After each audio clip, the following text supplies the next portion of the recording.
Chats, a weekly show devoted to the outdoor hospitality industry, hosted by Brian Searl and Cara Csizmadia. You'll hear from special guests that focus on topics to help your business succeed, all backed by Modern Campground, the most innovative news source in the industry.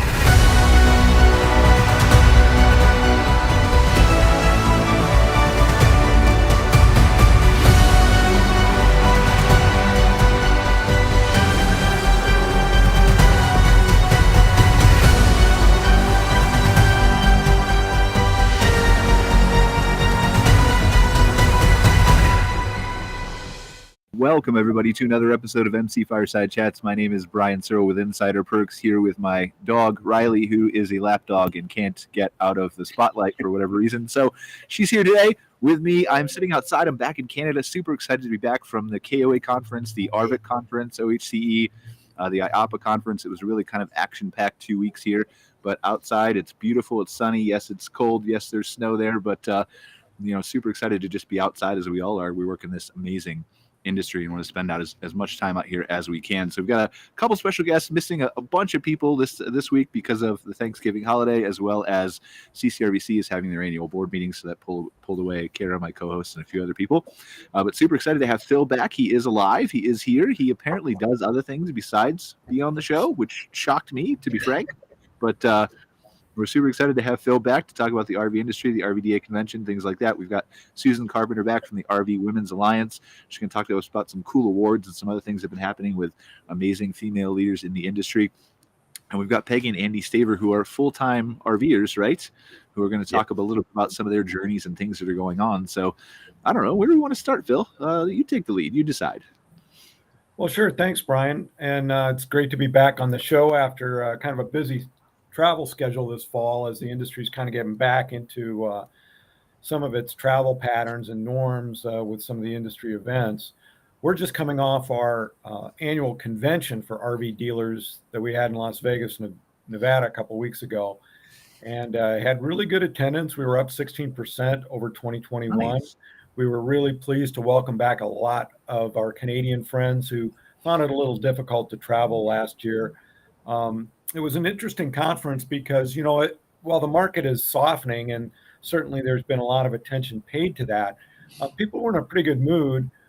They, realizing that, the last quarter of 2021 was going to be very, very difficult to match year over year for shipment figures and sales figures. So we're kind of adjusting to a normalized inventory environment. And, people are looking to go back to basics, customer service, customer follow-up. And of course, we did pump about 2 million new RVs into the bloodstream over the last 5 years. So those are going to need service and aftermarket support. And certainly dealers are gearing up for that. So we were very pleased with the turnout, and, the mood of the industry is good. The manufacturers are kind of adjusting production to the retail demand, and we'll sell through some of the inventory that is on dealers' lots right now through the show season in the U.S. and in Canada, and we'll see how we hit the ground in late winter, early spring as dealers start to reorder. Will you talk a little bit about that just from an economic perspective? Because we have a lot of campground owners who watch the show who maybe aren't as familiar with the RV industry and how inventory works. And I think, coming off the KOA convention, the RVIT convention, and just listening to the owners and some of the sessions that were going on, I think there is a valid concern about the economy overall from a standpoint of softening in 2023. But I don't think that that's going to be impacted at all by the number of shipments specifically. And then you and I had that conversation about how we feel camping is a resilient market regardless. Oh, absolutely. And, some of the research, the forward-looking research that KOA and others are doing shows that camping has really never been more popular. And so while shipments and sales may slow down somewhat, campground registration, advanced registration is very strong. During the last big recession, while, the RV industry was down 40-50% in shipments and sales, the campground occupancy rates barely budged because camping is an affordable way for people to vacation. And now with all these new buyers we brought in during the, the pandemic kind of bubble that we've had, it should be a very, very good year for campgrounds. And, I don't know if you guys have noticed, but I mean, there's a lot of people taking notice of the campground sector. There's more private equity money coming in. People who are involved in real estate investments are looking at campground expansion, and even the public lands agencies are looking at modernizing and maybe even expanding campgrounds on state parks and even county-owned property. So, it's a really exciting time to be a campground owner, I would think. And I think occupancy rates are really going to be strong moving into next year. Yeah, I 100% agree with you. I mean, I think there's probably a breaking point for every industry, but I don't think we're anywhere close to that yet. And that's kind of what we were hearing at RVIC and KOA too. I mean, we've been, again, the last recession, the data points we have to pick from is 2008, and we did very well through that. And even attending IAPA, which for those of you who don't know is the international, I always forget what it is, but it's where all the theme park operators buy their rides, and they have 4,000 vendors, and it's a super cool show in Orlando every year. But even talking to some of those people, it's the same sentiment in the attractions industry that people will still want to be entertained. They still will want to go on a vacation, and camping allows them the ability to adjust that to either do closer to home or, again, maybe stay in a state park or a BLM land, or which is not what private campgrounds want to hear, I know, but camping is camping, right? And I'm not saying they're all going to do that. But, yeah, I think there's definitely an upbeat sentiment in that. How do you feel, Peggy and Andy? You guys are full-time RVers. Tell us a little bit about your story. Well, we started full-time RVing back in October of 2017. So we've been doing it about 5 years. And one of the reasons we started is I had worked for the Veterans Administration Hospital, and there was just things going on there that I just needed to get out of that system, and travel nursing had a big draw for me. And we knew then if we were going to do the travel nursing, we wanted to have our own stuff, sleep in our own bed, our own kitchen, everything. And so we just saw that the full-time RVing was going to be the best way to go. So we made the investment, personal investment, and equipment was we, got an appropriate sized truck and a pretty comfortable Grand Design fifth wheel. And we did that. And really we did that for 3 years. And then a couple of years ago, we upgraded, downgraded, or whatever, swapped into a motor coach. And so Peggy says you didn't downgrade for sure. She says it was. It's a big upgrade to a Class A motor. Well, yes, there were concessions. The fifth wheel had more living space, less storage. The Class A, we have so much more storage, but probably 100 or 50 or square feet less living space. But it's still pretty comfortable. Yeah. Well, and you just drive to Florida, and then you can live outside, right? Or something like during the winters, yeah? Florida, Texas. Yeah, well, we did that last October. We did go down to Florida for a while. Yeah, it was and very nice. We have reservations now for Arizona, for Tucson. Tucson. So that's going to be January and February. That's nice. 3 weeks ago, I would have told you, go to Florida always, and then I went to RVIC and sat through a hurricane.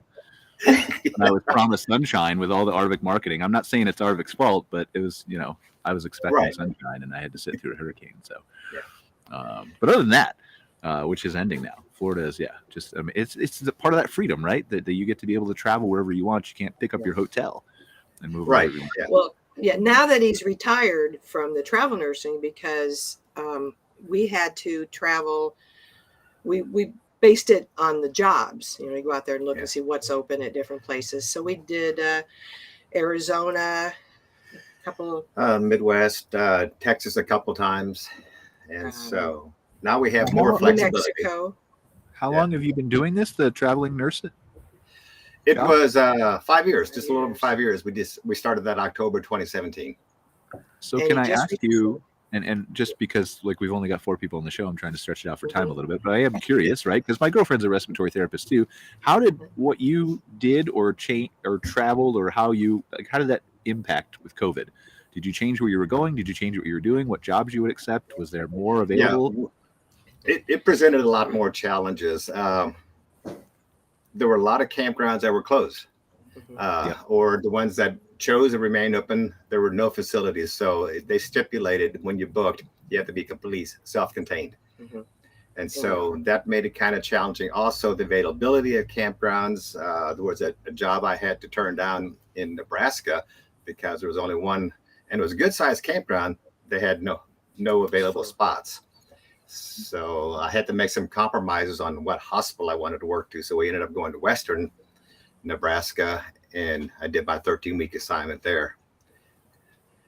And Do you feel like go ahead. I'm sorry, please. go ahead.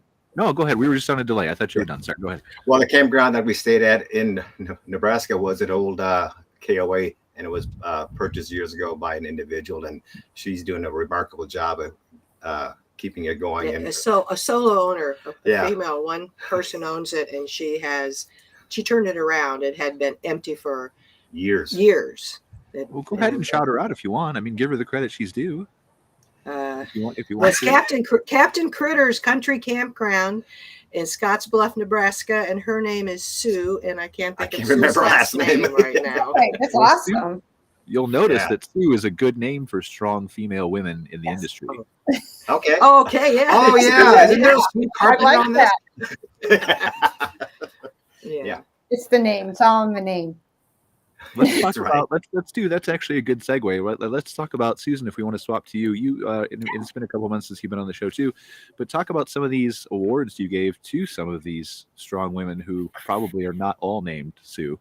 No, but there's still amazing women just the same. So the RV Women's Alliance, one of the first things when we, launched it is we wanted to do some kind of education symposium where, we had awards recognizing women in the industry and men in the industry and companies that are either they trailblazed or they're making a difference.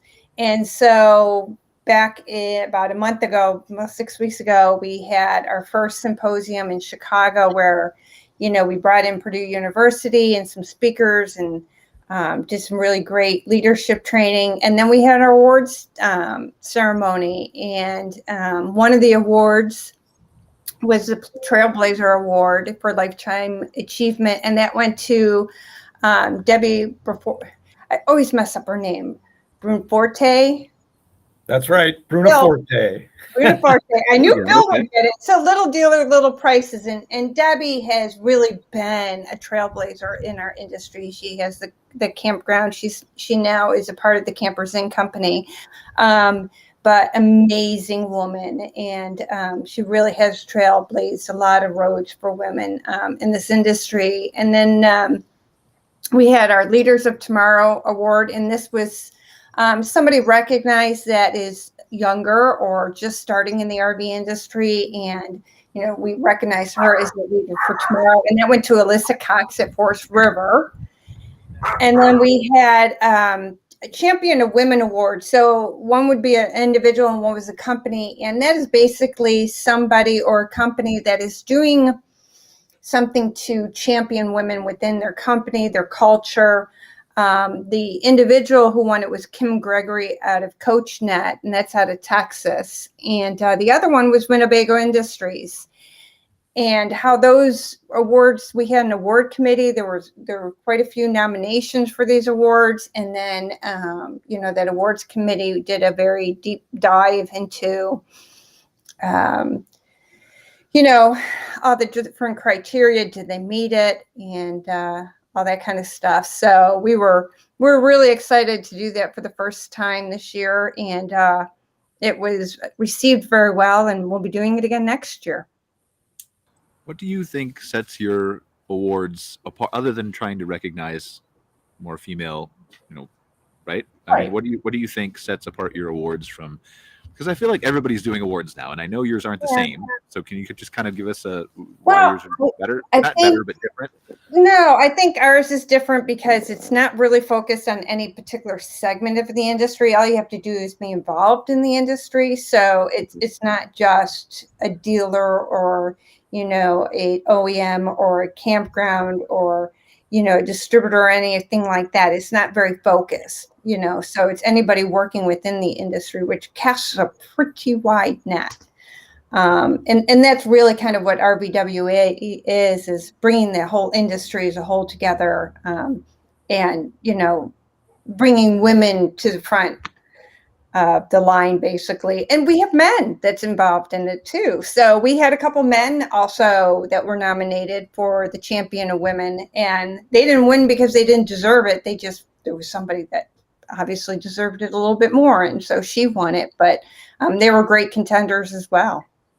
I really am a fan of awards that do that try to be inclusive of the whole industry, because we're all tied together, as I think everybody in the show will agree. The RV industry, to the dealers and the manufacturers and the suppliers, to the campgrounds, to the resorts, to now glamping, to everything, right? The associations and everybody.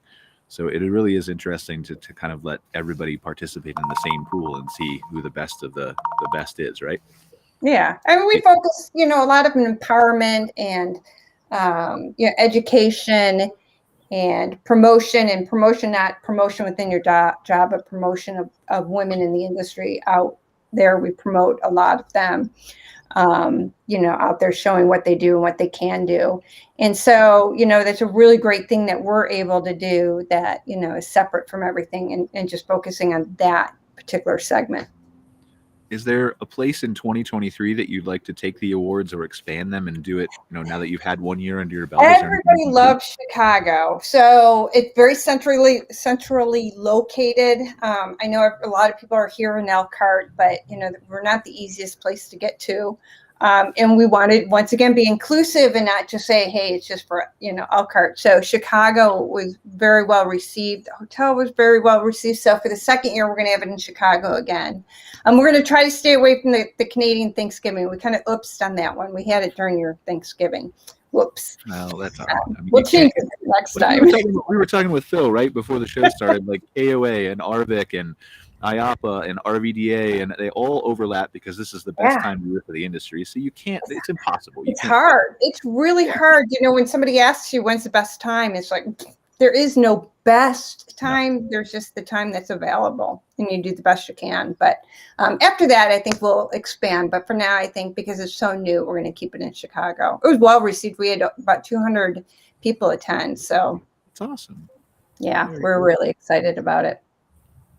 And was it just awards, or was it No, we had produced, it was a day and a half. So we had big networking events, and we also had Purdue University come in and teach 2 classes, one for emerging leaders and one for current leaders, on leadership and diversity, equity, inclusion, and what it looks like within your company, and teaching that kind of stuff. And then we had Commander Mary Kelly. She was a commander in the Navy. And she spoke, and she was amazing, I got to admit. And if you meet her, she's just like, how do you want to be introduced? She's, I don't care, whatever. You don't get that many, with speakers like that, you don't get that very often. She was just very, very herself, but she was a big hit too. So it was really exciting. It usually leads to a good leader, right? As somebody who's humble and doesn't need that 10-page bio read about them before they take the stage. Yeah. So not to insult anybody who does that, right? But, Yeah. I mean, it was a lot of fun, and it was a good opportunity to network, and everybody who attended are like, oh, I'm bringing more people next year. So we're really excited about that, and what we're able to accomplish for the very first time. It was quite the big hit. Well, let's keep awards going. Do we want to, I mean, Phil, I saw that there were some pretty impressive award winners at your show there in Las Vegas. You want to talk a little bit about that? Right. Well, we gave out our highest honor. It's called the James B. Summers Award. And it's named after one of our past CEOs, somebody who held my position back in the 80s. And it's our highest award. In fact, Debbie Brunoforte, who Susan honored, is a past award recipient. So it's the highest honor RVDA can give out. And this year it went to Brian Wilkins of Wilkins RV. And Brian grew up in the industry. He just gave a wonderful speech about how much the industry means to him. He's built the dealership from a single location in upstate New York. I think they have 6 locations now. They're a real force in RV retailing up in the New York area. And, Brian is also a past RVDA chairman of the board. And, you may have heard the industry talk about repair event cycle time and how we can get people who have a problem with their RV fixed and out the door in a much more timely manner. So repair event cycle time. And when Brian was chairman, working with RVDA of Canada as well, he really pushed this. And, other subsequent chairmen have, and subsequent RVDA boards, as well as the RVIA board, have really taken this on to move this initiative forward. And it's somewhat now institutionalized in our strategic plan for both RVIA and RVDA. So, Brian was a real leader in this effort, and that award, recognized him for that accomplishment, as well as all the other things he's done for the RV business. He's a really great guy and a really good businessman, and it was well deserved. We also gave out our Dealer Satisfaction Index awards to a number of manufacturers. RVDA surveys dealers every year and asks them to rate their manufacturer's performance in a number of categories. And so we honor the top performers in that area every year. And so we were pleased to do that. And then our chairman of the board for 2022, Mike Pirro, gave out a couple of awards, one to Gary Enyart, who just retired from Cummins. He received it for his work in continuing the work in RECT. He's kind of a team leader in that. And then he also gave an award to Chris Andro, a dealer in Connecticut, who's a past RVDA chairman of the board and has done a lot of work within the industry. So it was exciting. And then, of course, RV Business does its top 50 dealer awards, recognizing dealers all across the country and in Canada who, go above and beyond in their community and also within the industry. So we gave out our share of awards, I can tell you that. Don't you do the 40 under 40 too? Yes, thanks for reminding me. RV Pro has over the last 2 years done 40 under 40. So this is people within the industry who are kind of up and comers, and so that was a really nice event they held during the convention as well. So thanks for reminding me about that. I don't want to slight anybody, and anybody else who got an award, congratulations. Bill has also just thought of you, he promises. In his head, he just didn't have enough time to say it out loud. But I would love to get more of these people involved in the show and highlight some of their accomplishments, even just if it's an article on Modern Campground, right? Because yes, they're up in front of their peers, they get all these awards, which is great for the recognition, but I feel like there's a deeper story sometimes that we can tell. And so, if you guys ever have suggestions, whether it's this year's winners, past winners, whatever, I'd love to hear from. Yeah, they all have something to give back to everybody else. Their stories and what they've done. Some are just inspirational. Some are great mentorships. Like Phil was saying about Brian, I mean, wow, because I know that cycle time is huge right now. I mean, it's a really big initiative, and I hadn't realized that Brian had started that, and what he started was pretty incredible. Yeah, our incoming chairman, Nathan Hart from Walnut Ridge Family RV Center in southern Indiana, he grew up in the campground business, and he's got a great story.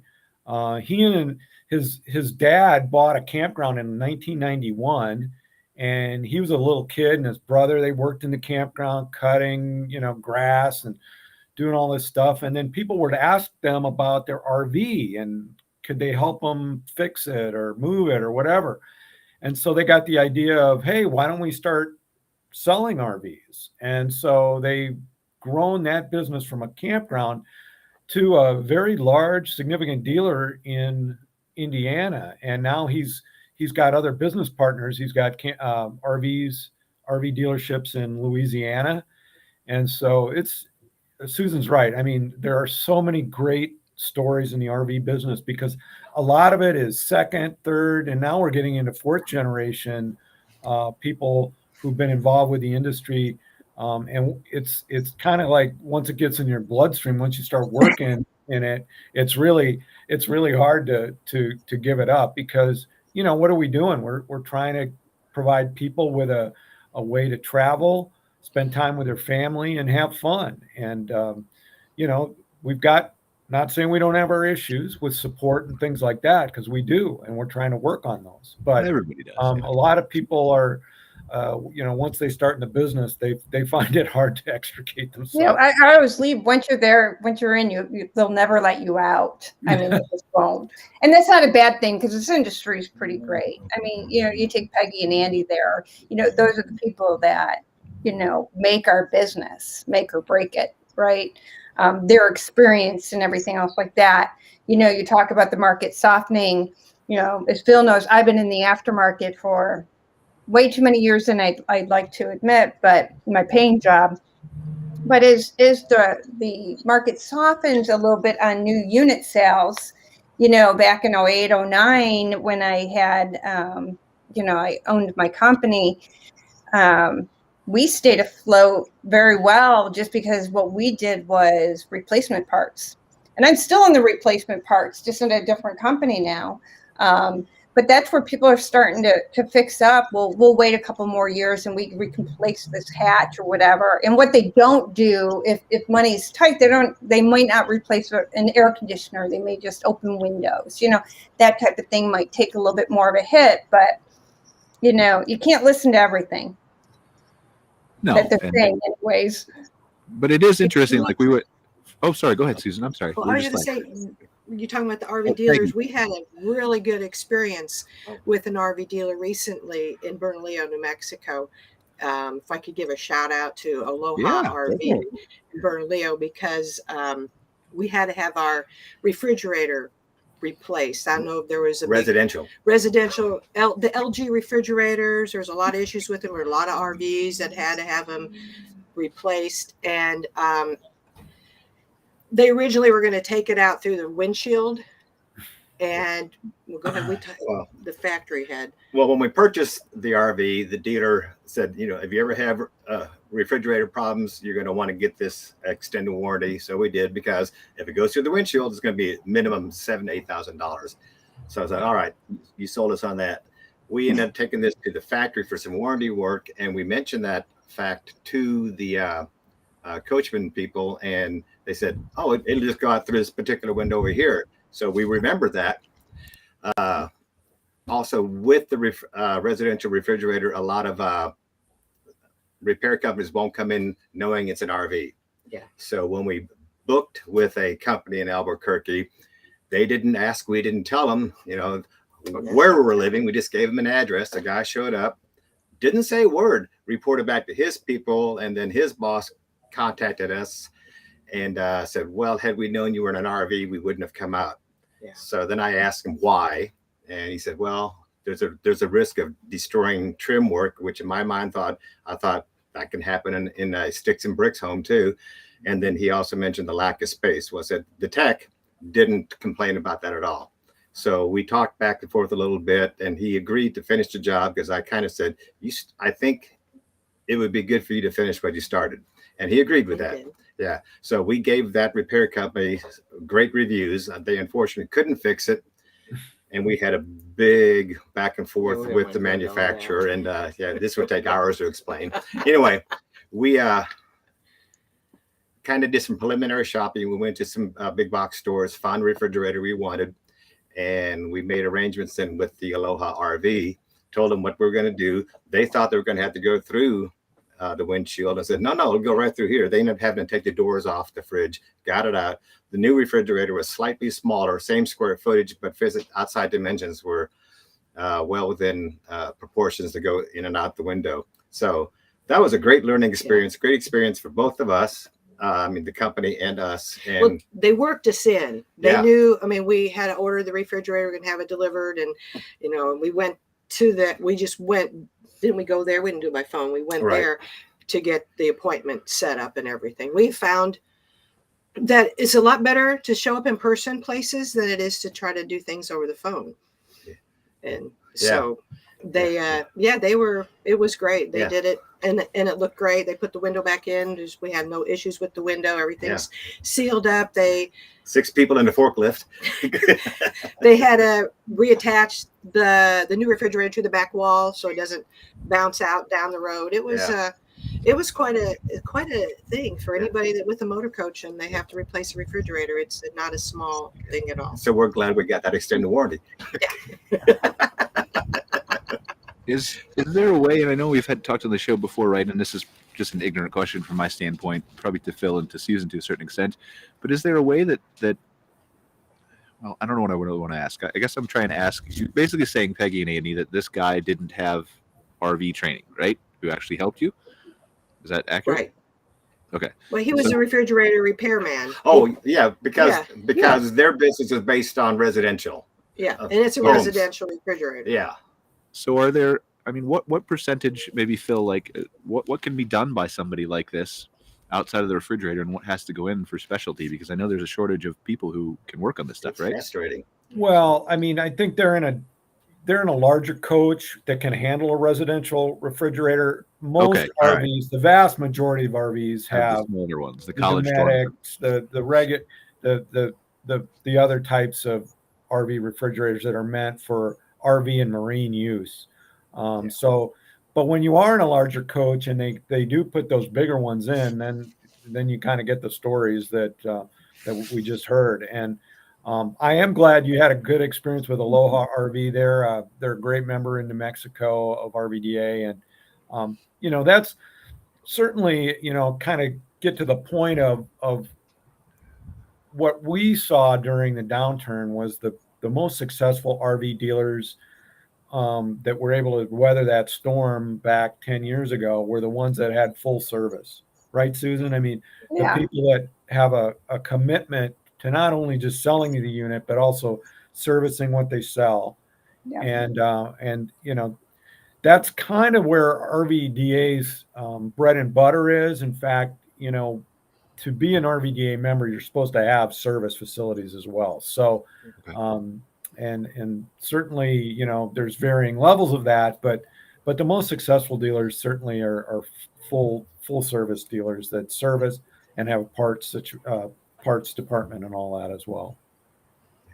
Yeah. Because I think, like you said, in the next couple of years is something soft. And I mean, think of all those RVs that are out there that need to be serviced. Oh, and that's what's going to be great. And, Peggy and Andy, it's so great to hear a nice story, because all you hear nowadays is, the negative of everything. Everything's negative. And it's just because it's what's being right. Like we all know that most people are probably happy. Those stories just don't play well, which is why you see that on the local news every night. So we had a good outcome yesterday too. We had to have a mobile tech come out and repair our hot water heater and water pump, and he was actually the lead service guy at an RV dealership that's probably 100 yards from us, and he came out. Well, you went there and asked them for a recommendation. Tech.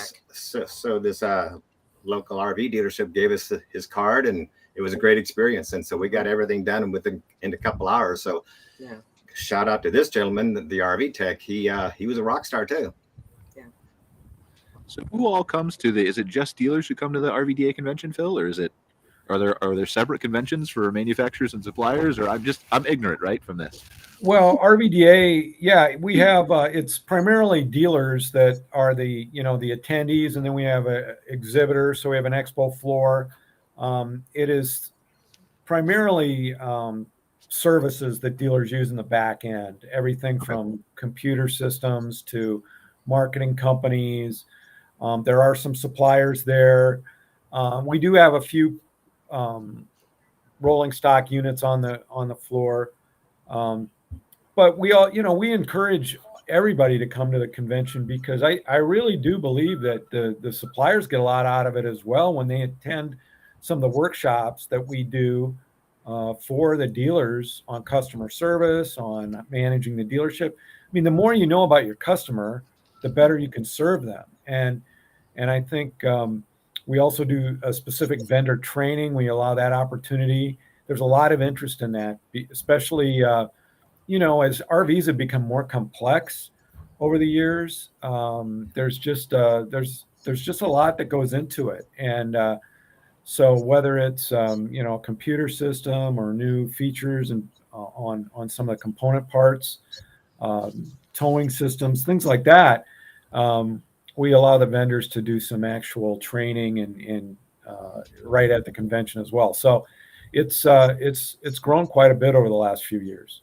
Yeah, and I think you get a lot of face time with the dealers, like you say, but you also have on your showroom floor for like the aftermarket, a lot of your distributors partake too. So for a supplier like myself, not only are you talking to the dealers, but you're also talking to your customer that's distributing the product as well.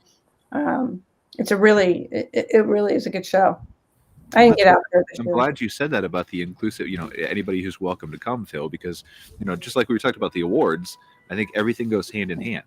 For me, when I'm going, I run a marketing agency, I run moderncampground.com, but, I want to attend RVIC and I want to go to these educational sessions at KOA and RVIC and IAPA and everywhere else, because the more I know about finance and, what's why we're having the show right now, right? The more I learn about parts and how a dealer works, and the more I can help people who cross my paths and pass along information, and it interconnects the industry even more. Yeah, you're networking too. It's what I tell everybody.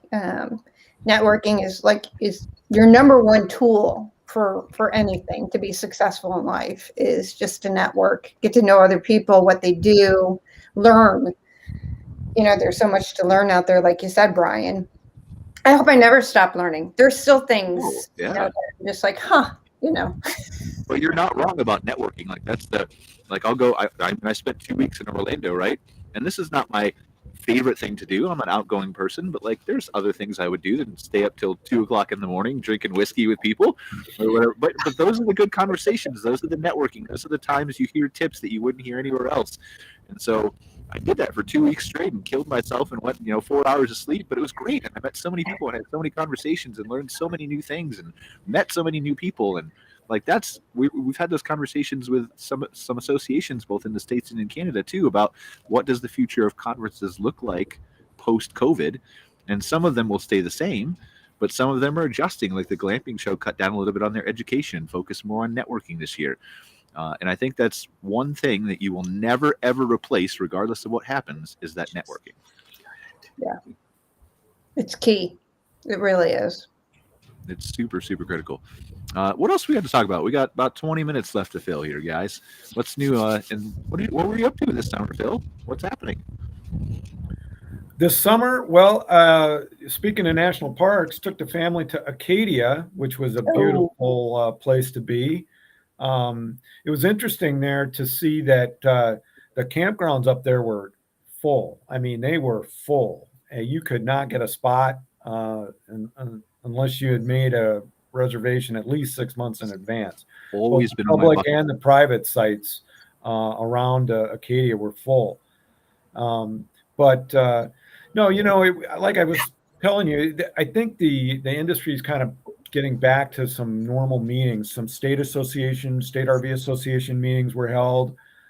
So I was at the Texas RV Association, Oklahoma RV Association, Florida RV Association meeting, as well as the open house in Elkhart in late September. And so it was really good to see folks, and the open house was well attended. They changed some things around this year, but it was really interesting to see some of the new products coming out at that show. And now that has really become the big manufacturer showcase. And then they also have a supplier vendor area at the RVMH Hall of Fame now that they've put together. So it's it's a great opportunity for people to get together, and I know I saw you out there, Susan. So yep, we've run into each other. Well, let's do this, guys. Since this is the last RV industry outdoor rec show of the year, right? Because we're going to take off between Christmas and New Year's. I mean, if you guys really want to come to a show, you can, but I'm not going to be here. So let's assume that this is the last one for the year. Let's talk about tomorrow's Thanksgiving for those of you in the United States, which is everybody except me, I think. Let's talk about something, and I mean, it can't be cheeky. I'm going to put you guys on the spot, right? Let's talk about something over the last year that you're thankful for. It can be in the industry, it can be a personal story, it can be whatever you want. Just tell us a little story about it. What are you thankful for? Whoever wants to go first. Wow. Well, I mean, it's Thanksgiving. We should be thankful, right?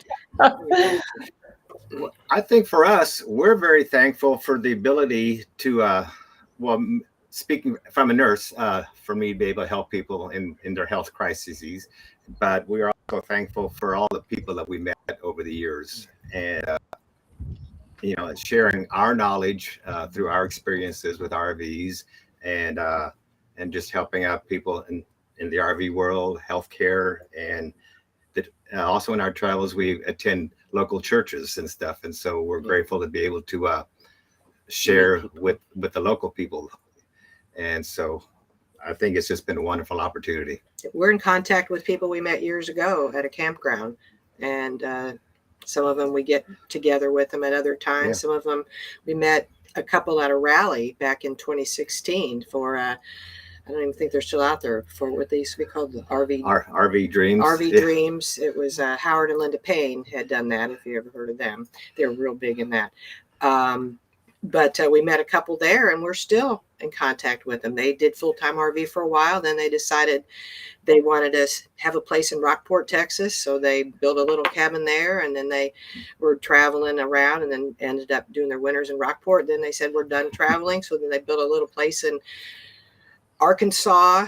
Horseshoe Bend, Arkansas. So they are half the year in Horseshoe Bend and the other half the year down in Rockport. And it's just, I don't know, we have some friends in Arizona and New Mexico and Oklahoma. It's just, we're just thankful that for this life, having the opportunity to do this for so long. And now that he's retired, we're still doing it. We're just changing it up a little bit. We can go where we want now instead of where we have to go. Yeah. But we like to go to the little towns. We like to, and that's what I'm grateful for. Las Vegas, New Mexico. Yeah, we stayed at a state park there. That was cold. It snowed in Snow Lake. It's interesting, all those little towns, right? Like Modern Campground is actually headquartered in Dublin, Ohio, which is 20 minutes north of Columbus. And my badge at IAPA just said Dublin, so everybody thought I was from Ireland. So I talked, and they realized that, hey, he drinks. He's Irish. I mean, I am Irish, but once I talk, you realize that I'm not. But who wants to go next? I'm happy to go, or Phil? Yeah, Susan? I just say thank you for your former career, because I know from firsthand experience that is that's a tough job, and I know a lot of people in healthcare with Visiting Nurses Association do the RV thing and use RVs for that. Certainly, dealers are well aware of the activity that's out there, and try to support people on the road like you are as much as they can. So thank you for that. I just, we sent out a note to our members just thanking them for their support of our charitable arm, the RV Learning Center, which we use for continuing education, not only at our convention and our in-person event, but we also have online courses for service advisors and parts personnel, which we are gearing up for in 2023. And we could not provide these courses at the very reasonable price of $150 for a 5-hour course if we didn't have not only the financial support, but also the intellectual support of our subject matter experts who help us put those courses together. And so, we talk about service technician training a lot in our business, which is unbelievably important. But you can have really highly trained techs, but if you've got service writers, advisors, and parts people who don't know what they're doing, don't know how to schedule, don't know how to really find out from the people what the problem with the unit is, we get into this repair event cycle time issue, and something's got to give. So we're trying to, through RVDA, train those management type personnel at the dealership, those frontline folks, to do a better job, and also it helps them, grow in their career, so that they are well equipped to handle what might come at them, because it can be a highly tense situation when people are on vacation or getting ready to go on vacation and something's not working with the RV. And so, this gives them the tools that to not only solve the problem, but also deal with the customers and lower the temperature of what can be a stressful situation for both the customer and the employee. Well, I'm going to piggyback off that a second and go next and just say that, like, I'm just thankful in general for the people who just give to the industry as a whole, like selflessly, and not even just to the industry, but to people who are in need.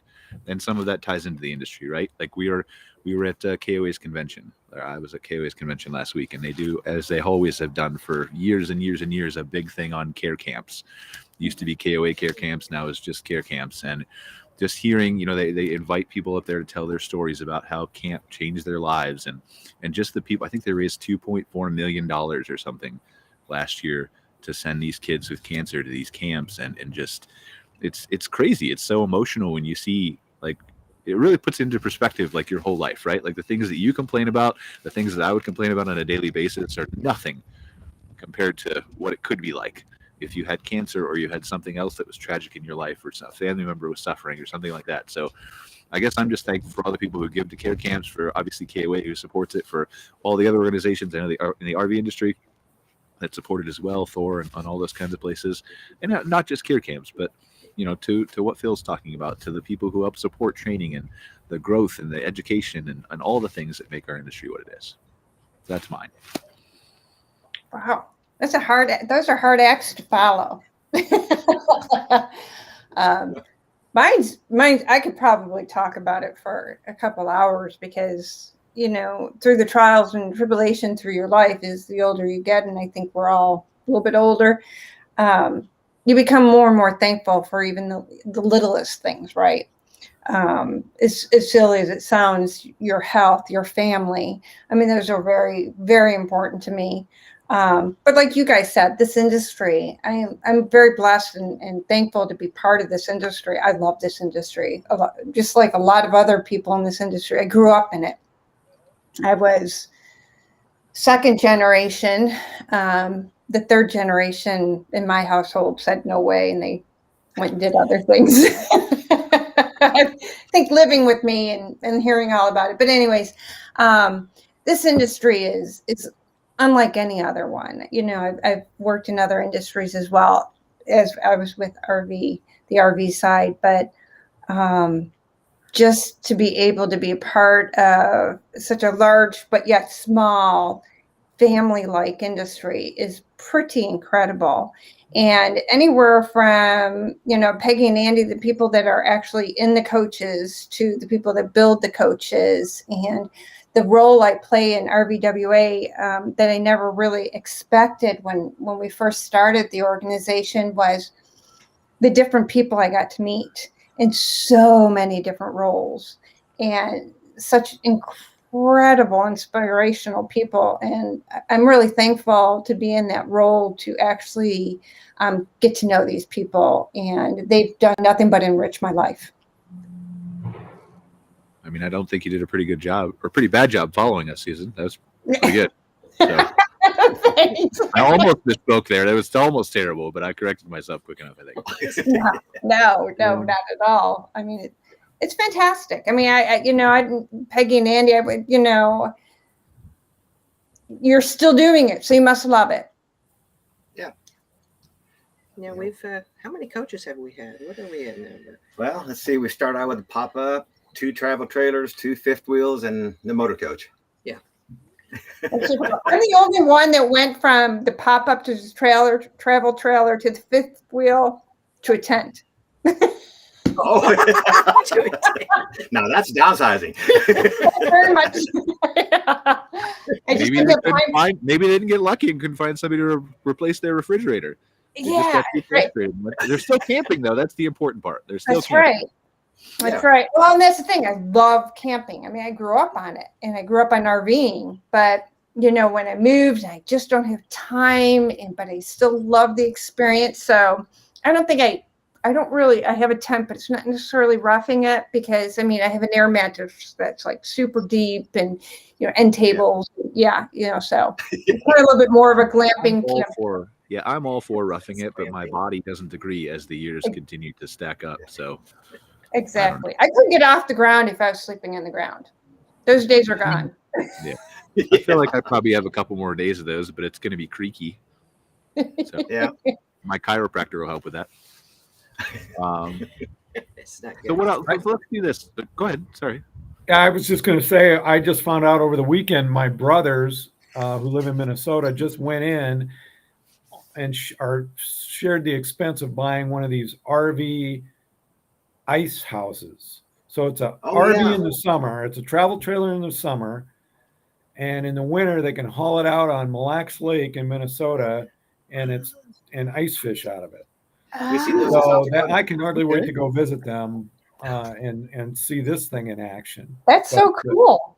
Yeah, it's a big sport, and there's a couple of Minnesota manufacturers who build them up there. So it should be very interesting to check this thing out. Oh, Minnesota loves their ice fishing. I mean, so do we up here. So I've never been. Like, I wanted to go, but I can't.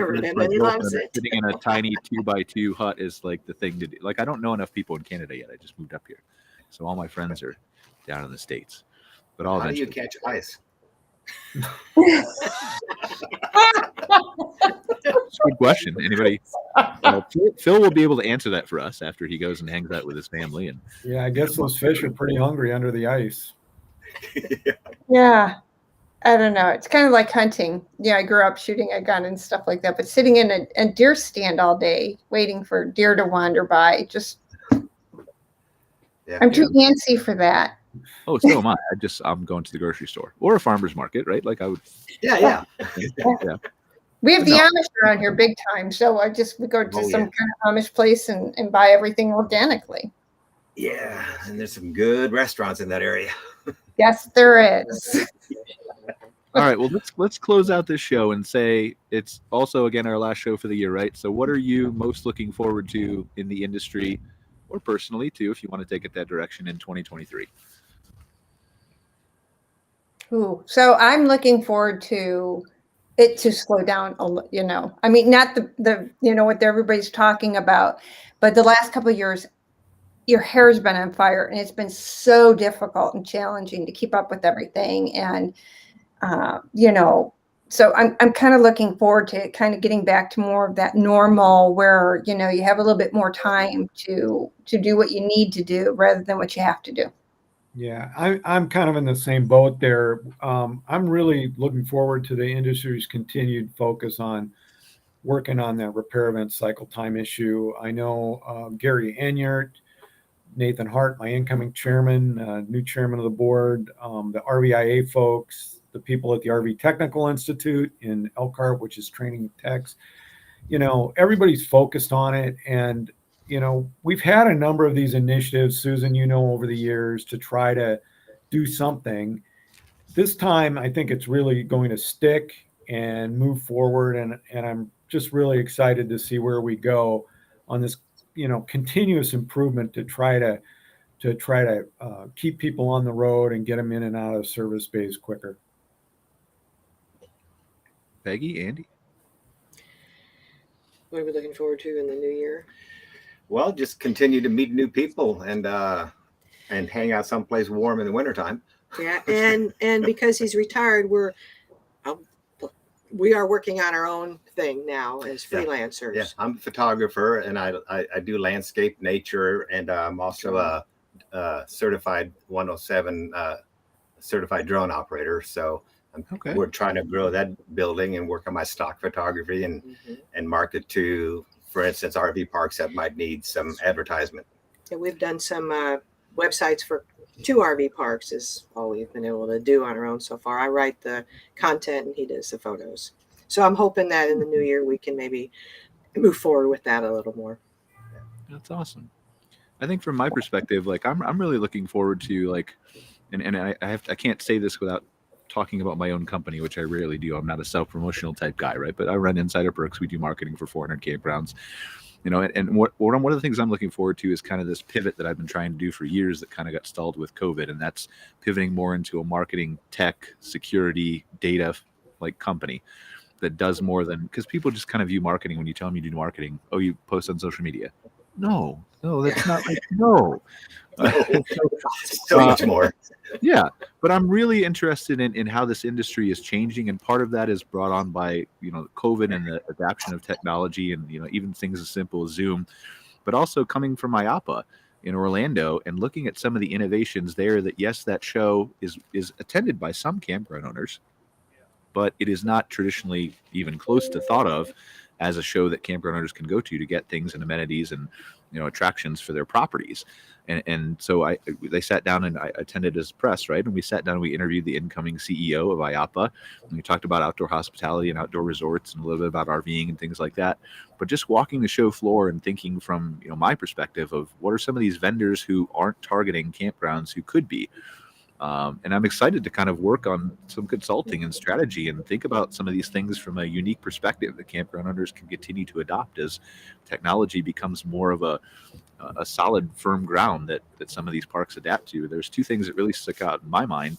One was there was this really cool vendor who had some of those lockers, like the Amazon lockers that you can open with an app.